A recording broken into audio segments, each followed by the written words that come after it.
All right, we're back with story time here. This is part two. So if you haven't watched part one of this episode of story time, I will link it in the top right hand corner now. So we ended part one standing in Todd's driveway. Todd was confessing that the bets he had made weren't his. I asked you guys to guess who was behind the bets. Apparently, it was very obvious. It wasn't until I listened back to the recording that I actually realized how obvious it was.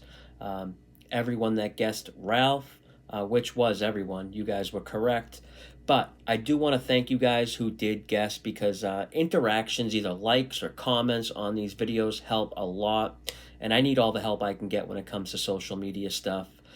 So any likes, comments, they're greatly appreciated. So thank you. Now, so when Todd said the name Ralph, I had questions immediately, but I believed him.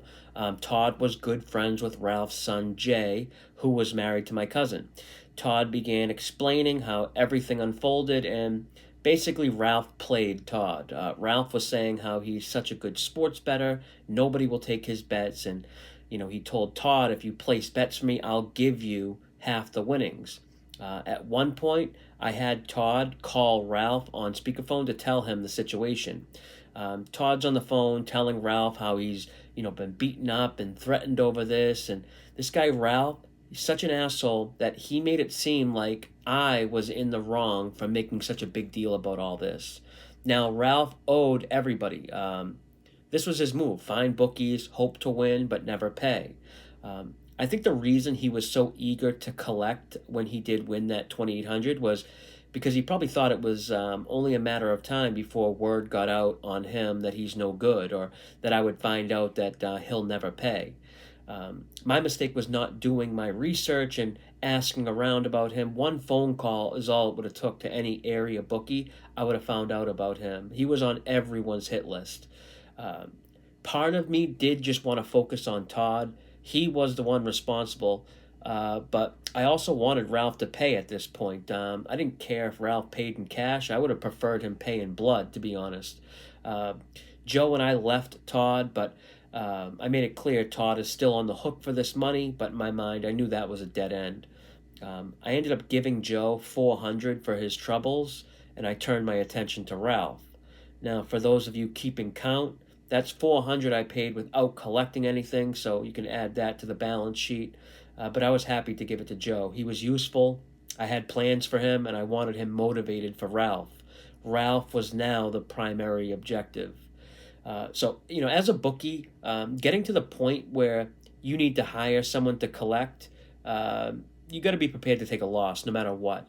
It's not like the movies where some big tough guy goes and just simply collects and returns the money and you split it up. Using a collector never goes smooth. There's always some bullshit involved. It's just easier handling it yourself, and if you can't, then just don't. Um, but always keep in mind what I'm talking about. This is a different time period. It was much more personal back in the day. You had to see each other. There's bookies I have today that I've never met in person that live across the country. The days of leg breakers or using violence to collect are long gone, and for that reason, you have to be more diligent in who you accept as a customer, or vice versa. In today's game, bookies will stiff you just as likely as bettors will stiff bookies, and it's because there's no threat of violence there. It's the wild, wild west nowadays because there's no consequences. Todd was a good dude, though. He felt bad about everything, and he helped me gather information on Ralph, where his girlfriend lived, where he hung out. After getting this information, I put my best man on the job, Joe the screwdriver. I honestly don't even remember the terms of this deal. I don't even think we discussed money. I wanted Ralph hurt. The money would have just been a bonus, but I didn't understand what such a low life, coward loser this guy Ralph was. Joe stalked him. He caught him a couple times. Ralph called the police on more than one occasion. One day, another bookie who I was close with and had some dealings with, who Ralph also stiffed, picked me up one day so I could show him where Ralph's girlfriend lived. We went by the house together, knocked on his door. I could see him peeking out the second floor blinds in the window. He never answered the door, but he texted me about how he's good friends with a state trooper and that he gave the state trooper my information and how I'm harassing him. At that point, it was pretty much over. Ralph wasn't playing fair. I never got any of the money. I never saw Ralph at any family gatherings. It was a solid plan set up by Ralph, using, poor innocent Todd, and even waiting till I was in Vegas, I think was part of it, knowing, he could bypass the betting limits online and then on the phone. It was definitely a learning experience for me, a costly one.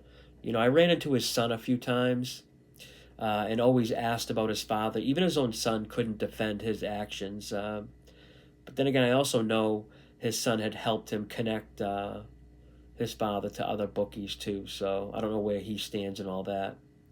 And doing this story obviously had me thinking, hard about the past. My memory's already bad, so I really, had to think about details and stuff. But it's crazy how different sports betting is now compared to 20 years ago.